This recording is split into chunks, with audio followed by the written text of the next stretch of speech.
السلام عليكم ورحمة الله وبركاته. ازيكم عاملين ايه؟ يا رب تكونوا بخير ان شاء الله. هنا طبعا بدأنا اليوم،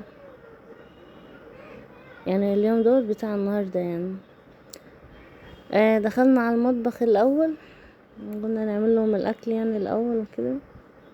فكان عندي التسبيكة دي كنت عاملاها وحطها في الفريزر يعني، فطلعتها فكت وما كنتش عامله لها توم يعني عشان الباميه عايزه توم وكزبره، فعملت لها توم وكزبره وحطيتها عليهم يعني.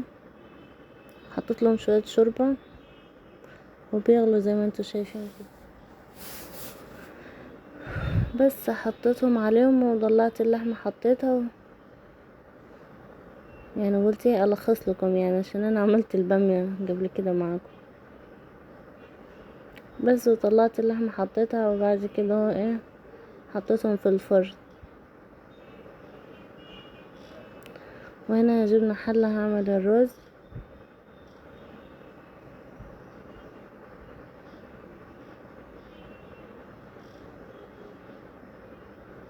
يعني الرز بعمل شوية صغيرين بحمرهم الاول، بعد كده بحط الباقي يعني.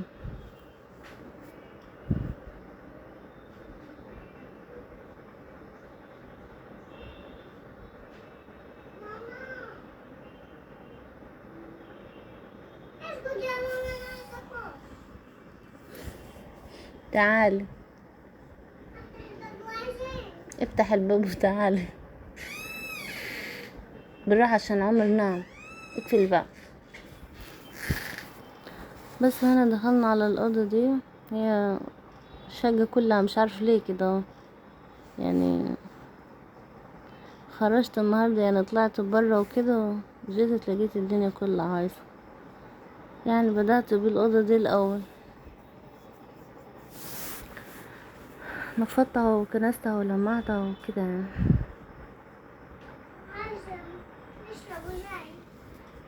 اتفضلي.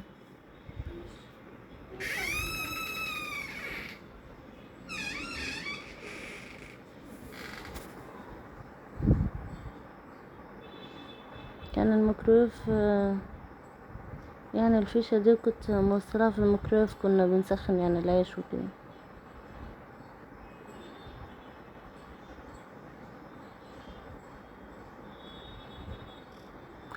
صراحة الميكرويف يعني لما بيكون في البيت يعني كويس خالص يعني.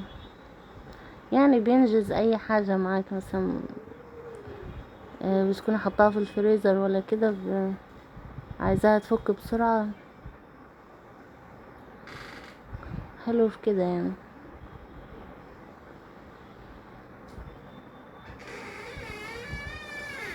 لا حول ولا قوة الا بالله. خلاص دخلتي وطلعت شربتي. اتفضل اقعد ساكتة. لا ما تقعديش هنا عشان عمر.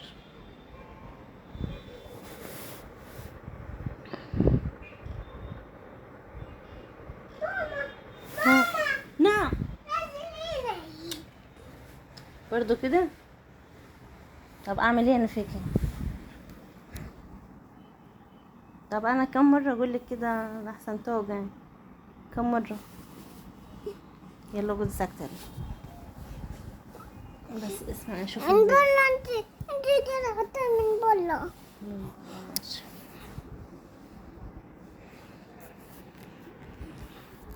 بس خلاص.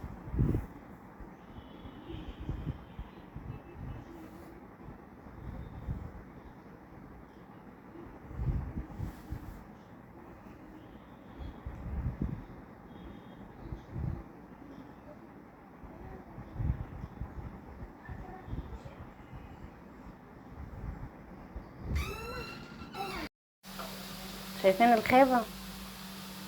رحت اسجل الفيديو معاكم ونسيت ان انا حطيت بطاطس اصلا على النار. يعني الحمد لله لحقناها يعني. لا يعني بس والله يعني انا ما كنتش كده يعني، بس يعني مع العيال وكده بنسى يعني. بنسى كتير انا خالص الايام دي، مش عارفه ليه.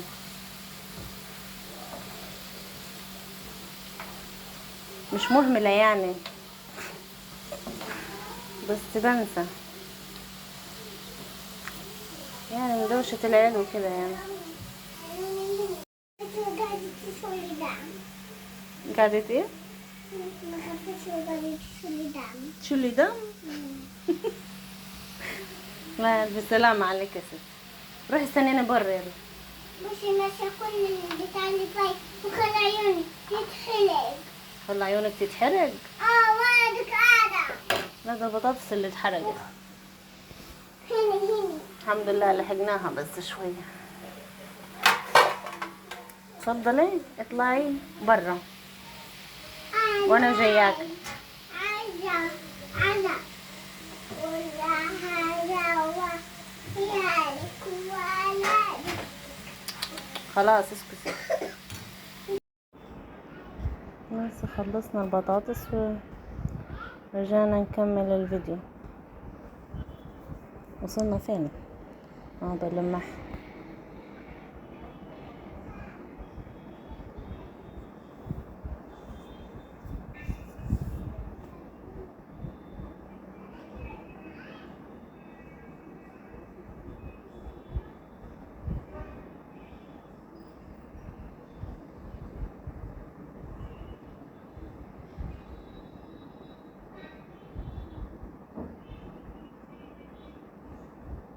البتاع دوت اللي منشور دوت بنطلون عمر، لان انا عامله حبل كده من جوا يعني للطوارئ، يعني اي حاجه مثلا يعملها الاستاذ عمر راح اعملها فيه، انشرها فيه يعني، بدل ما افتح الشباك وبعد كده انشر وكده يعني، فبحطها فيه. دي الشوكه دي الشوكه باين، بس اختراع يعني ما عملوش في الحيط يعني، لا في خشب، عاملاها بالخشب يعني، حاطه مسمار الناحيه دي والناحيه دي في الخشب اللي في الحيط وعاملاها. بس كده خلصناها. بوريها لكم يعني، بوريكم الشارع، هوريكم الشارع بعد الفجر ايه. كان الصبح كان هيصبح. ده الجزء دوت بتاع اول امبارح، لانه كان منظر حلو كده وقلت اصور اوريهولكم. ده بعد ما اذن الفجر يعني بشويه. كده خلصت الفيديو واقول لكم السلام عليكم ورحمه الله وبركاته.